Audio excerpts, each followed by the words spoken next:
Nandito ako sa parking. Ako ay papasok dito sa aking pinagtatrabahuhan. Ang taas ng araw. Masakit sa mata. Nag-pick up ulit ako. Hindi ko pala nasabi sa inyo guys na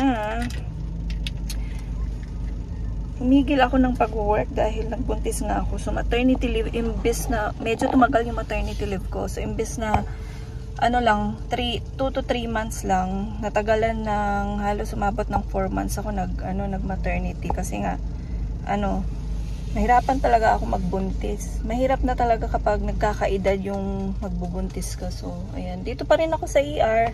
Ito pa rin yung trabaho ko.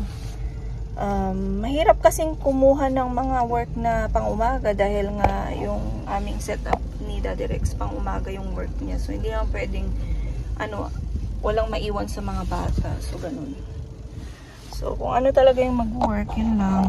Tiis-tiis muna. Kahit gusto ko mag-try ng ibang work, ng ibang nursing job. Yan, para maiba naman. Kasi ang tagal-tagal ko na sa ER. Tapos, gusto ko sana matry yung iba. Para naman, hindi lang sa ER yung experience. Kaso mahirap ngayon. Kasi, tawag nito, ganito nga yung setup namin. Kailangan may naiiwan na mag-aalaga sa mga bata. O kaysa naman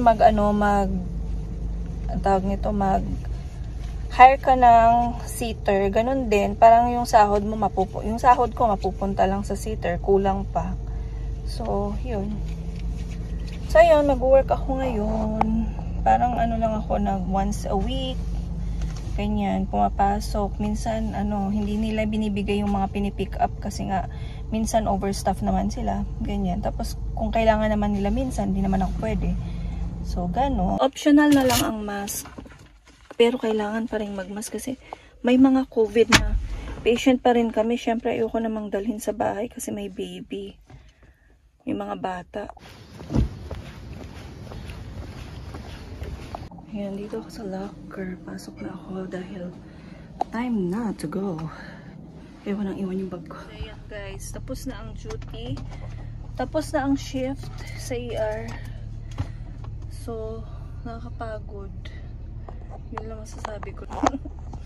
Nakakapagod and nakaka-burnout talaga, nakaka-stress mag-work sa ganyan. Alam mo yun ng mga nurse. Yan, isa sa mga pinakamataas ang ma-burnout, ma-stress ang mga nurses. Sa ER, yan, nakapagod dyan. Tapos, lahat mga critical area halos actually. Nakaka-stress mag-work sa mga critical area. Pero kung nag-enjoy ka naman, edi go.